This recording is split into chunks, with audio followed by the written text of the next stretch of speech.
No one expected this. No one expected such power, such fearlessness, such destruction. Today you will witness a new class, a new threat, this fear, this slaughterer. It has a name. Hi, I'm Warren the Warden, and I like fun! Welcome everybody to my first test on the Warden class. Playing around with some skills, figuring stuff out, now that's all fine and dandy. But then I realized that I've literally never used magical based characters until now. Introducing Warren the War Detonator.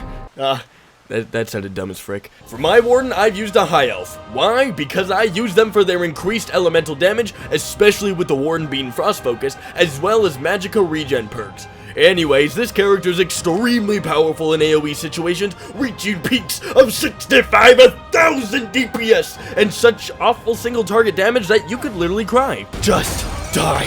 I have to go to the bathroom.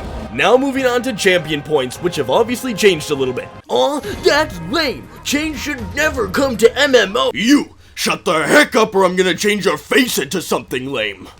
Anyways, for my CP skill tree, I've got 40 into Resistance, 100 into Light Armor Focus, 40 into Expert Defender, 30 into Bastion, 15 into Warlord, and 100 into Arcanist, 20 into Tenacity, 40 into Healthy, 20 into Mooncalf, and before I continue, I've probably triggered half of the ESO community by saying this, so let me explain. Your resources disappear as fast as a bag of Doritos in a nerd convention. With Morrowind, spend your CP wisely. Get recovery. Moving on, we've got 50 in Elemental Expert, 50 into Spell Erosion, 10 in Shattering Blows, and 100 in Staff Expert. Now that the boring part is out of the way, let's move on to the actual build. And today, this build features a brand spanking new gorgeous set for all of you nerdy Magicka destruction staff wielding mage geeks. That set is War Maiden. War Maiden is a set that maximizes your health, Magicka, and adds spell damage, but finally, the piece de la resistance, there is a ton of spell damage added to your magical damage abilities. Now, obviously, Wardens can use a lot of frost damage, and so I did consider using but the problem is that it's just for cold damage abilities. That means that my proximity detonation and some of my other magical abilities would actually lose damage, so I ain't using that garbage. You're also gonna use War Maiden on your 2 rings and necklace, preferably throwing Magicka damage glyphs on them just to make them glisten with murder. Now personally, I'm using Iceheart because I don't believe that this set actually had enough spell critical, so using Iceheart gives a nice bonus to just that. Finally, you've got Spinners, which is the dweeb's version of Spriggans, because it uses Magicka.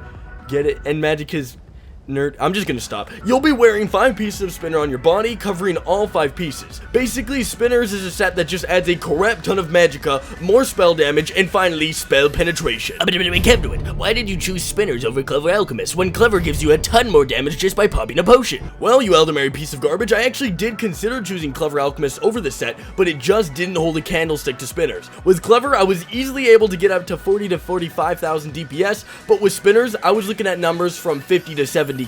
Now for your arsenal. You're going to need both of these weapons to be War Maiden in order to successfully complete the 5-piece set. So, on the first bar, we're going to go with this inside-out toilet plunger known as the War Maiden's Maul, although, I mean, you're actually hardly ever going to be attacking with the Maul, but anyways, moving on. Alongside the Maul, we're going to have the War Maiden's Ice Staff. I'd say go for Precise in this case, as it is very nice to get those critical values up on this build. And voila! You've got yourself one cool looking Warden.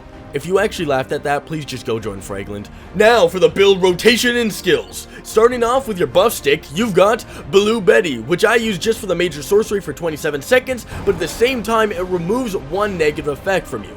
Next up, you've got the Ice Fortress, which ups your resistance as well as reduces incoming damage. Now for your bomb, Proximity Detonation. It's activated with your buff so that when you actually switch to the other bar, you'll be able to add that explosion to your burst of damage.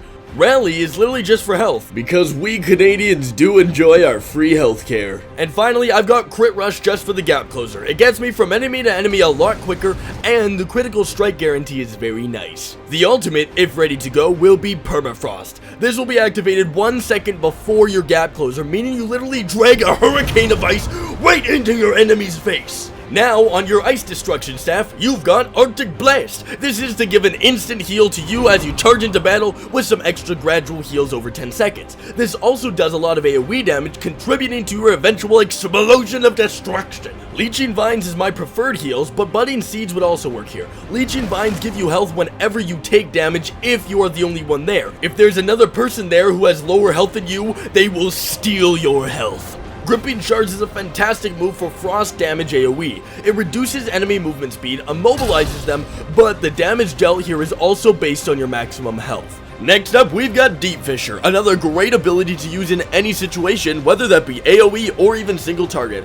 Although this move takes up to 3 seconds to charge, not only does it deal a great amount of damage to all enemies in the area, but it also immobilizes them for another 3 seconds. And finally, we've got Frost Pulsar, the Destro Staff AoE spam ability. This is just as I said it was. You literally go into a group of enemies and spam them until they drop dead. For the ultimate on this bar, we've got Eye of Frost. This is used if you did not have your ultimate up beforehand, so that when you get into a tight situation with lots of enemies, this gives a great burst of damage. If all goes well, you will not need to change back to your two-hander bar just because the enemies should all be dead before your buffs wear out.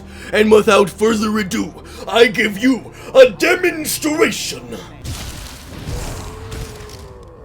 Wait, no, not that one, that's the wrong one. This is the one.